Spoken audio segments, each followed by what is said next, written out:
The right-wing social media site known as Parler is no more, at least for the time being. So now Parler went offline Sunday night after Amazon Web Services, AWS, suspended the social media platform, citing the lack of course, content moderation. So nobody was moderating the content. Now, seeing how lack of moderation was kind of the point of Parler, it's in question whether or not Parler will come back. I don't think it will.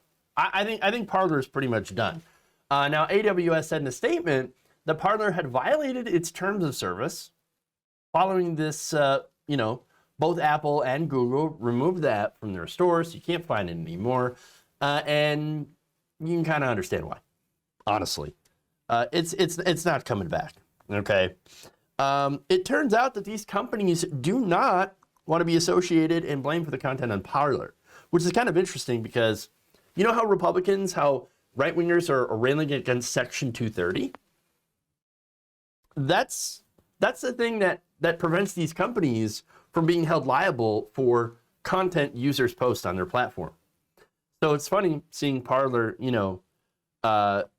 basically being held liable, not in a legal sense, but in like a reputation sense, like I don't want to do business with them as a result of content posted by their users, which is hilarious. Nonetheless, it's pretty clear they don't want their brand sullied by hosting websites that were used to coordinate an insurrection. It kind of looks really bad to investors. It just does. Now, Parler CEO John Matz said in a statement that the network could be offline for up to a week, according to the Washington Post. And on Sunday, here's what he said. It's an assault on everybody. I mean, they all worked together to make sure at the same time we would lose access to not only our apps, but they're actually shutting all of our servers off tonight, off the internet. So they made an attempt to not only kill the apps, but to actually destroy the entire company. And it's not just these three companies. Every vendor from text message services to email providers to our lawyers all ditched us too on the same day. And they're trying to falsely claim that we were somehow responsible for the events that occurred on the 6th.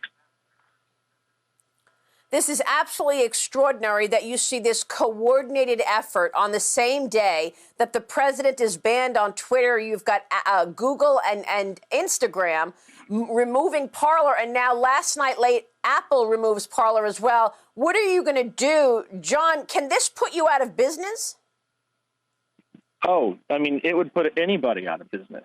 I mean, they could destroy anybody. If they did this to any app, any company, it would completely destroy them. And we're going to try our best, to get back online as quickly as possible. But we're having a lot of trouble because every vendor we talk to, says they won't work with us because if the Apple doesn't approve and Google doesn't approve, they won't. Oh, weird. It's almost as if deregulating corporations and giving them the ability to be online gatekeepers was kind of a bad idea in the first place. And nobody could have foreseen this blowing up in their face, except, pretty much everybody. All of us. But, of course, conservatives that are angry are going to blame the left, which, of course, is hilarious because the left has nothing to do with this. Like this dumbass tweet from washed-up actor Scott Baio. So Scott Baio, not a smart person. Here's what he said. First, the left silenced the sitting president of the United States. Okay, he's president of the United States.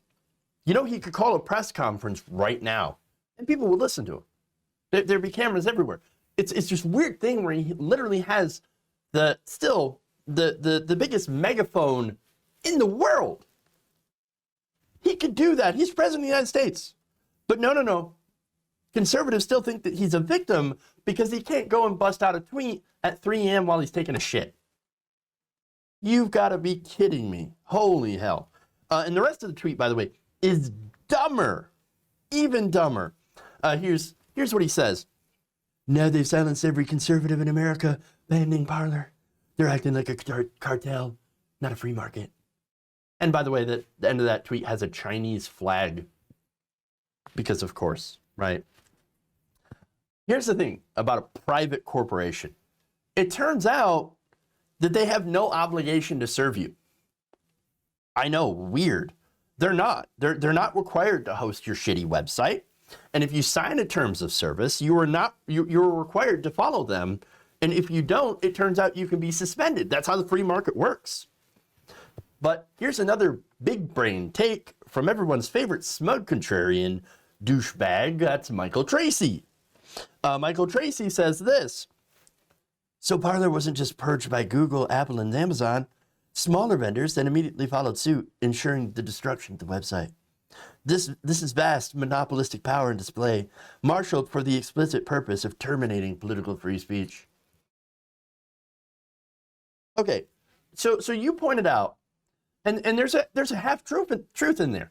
Okay, you pointed out that 3 companies and then smaller vendors decided that they did not want to, basically host Parler, and they have a choice not to, right?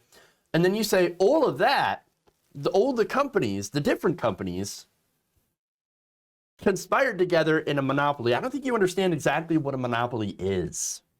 Okay, it's not that.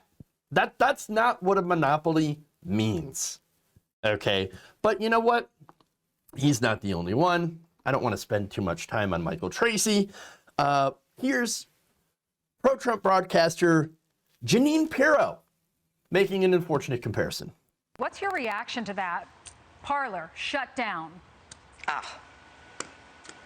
Well, look, they gave us a taste of this pre-election when they suppressed the Hunter Biden story. And now that they've won, what we're seeing is a kind of censorship that is akin to a crystal knock, where they decide what we can communicate about. Whoa. Crystal knock. Wait. So I don't remember when the Jews were kicked off Facebook.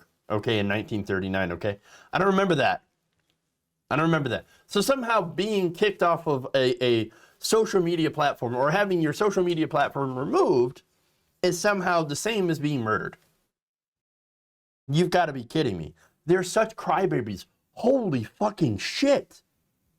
That said, there is a case to be made, and I'll make that case, that tech companies have too much power when it comes to online discourse and gatekeeping. I think we can all agree on that, okay? But there's a solution here, right?